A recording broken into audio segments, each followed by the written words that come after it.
हलीमा सुल्तान बिहार के 2 मौसम गुजर गए, रोशान का कोई पता नहीं। अर्तुगरुल साहिब ने इसे 2 साल पहले कोई फरीजा सौंप कर भेजा था, इसकी ना कोई खबर है ना अता पता। मैं बहुत परेशान हूँ, पता नहीं रोशान वापस आएगा भी कि नहीं। गिल बानो की आवाज भरा गई। गिल बानो, अर्तुगरुल साहिब ने इसे एक मुहिम सौंपी है। रोशान जैसे ही अपना काम पूरा करेगा वापस आ जाएगा। हामा खातून ने कहा, बेटी कोई भी ऐसी बात मत कहो कि जिसके कहने पर तुम्हें रोशान के सामने शर्मिंदगी हो। अम्मा हामा, अर्तुगरुल साहिब ने मुझसे रोशान के बारे में एक बार भी बात नहीं की, शायद इसलिए कि उन्होंने इसे इस रास्ते पर भेजा है जहां से वापसी नहीं।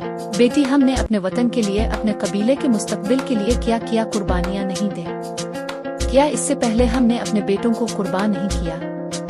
बेटी, हम अपनी जाने अल्लाह के रास्ते में सुपुर्द कर चुके हैं।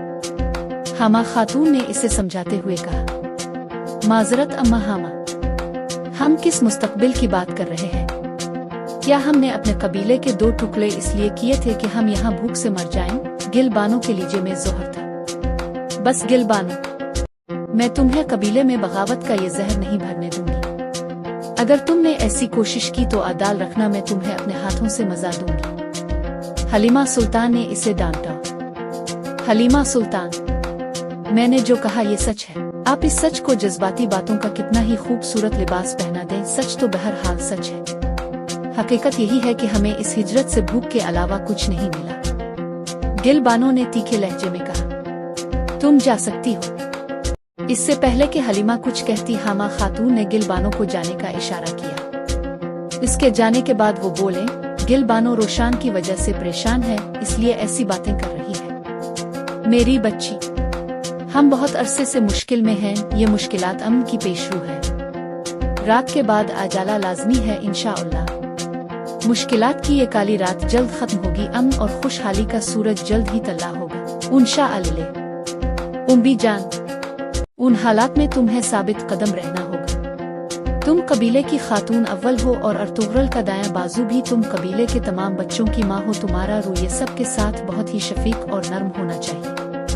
बहस से मसाइल खत्म नहीं होते, बढ़ते हैं। लोगों के मसाइल समझते हुए उन्हें एहसास भी दिलाओ कि तुम उनके मसाइल से बखूबी वाकिफ हो। फिर उन्हें उम्मीद दिलाओ कि इंशाअल्लाह बहुत जल्द हालात ठीक हो जाए। मैं आइंदा एहतियात करूंगी उम्मी जान। अल्लाह आपका साया ता देर हमारे सरों पर कायम रखे। अलीमा ने उनकी दस्त बोसी की। हाई बाजार इस सरजमीन का मशहूर बाजार था। करीब व जवार के तमाम कबाइल और इलाकों का सबसे बड़ा बाजार यही था।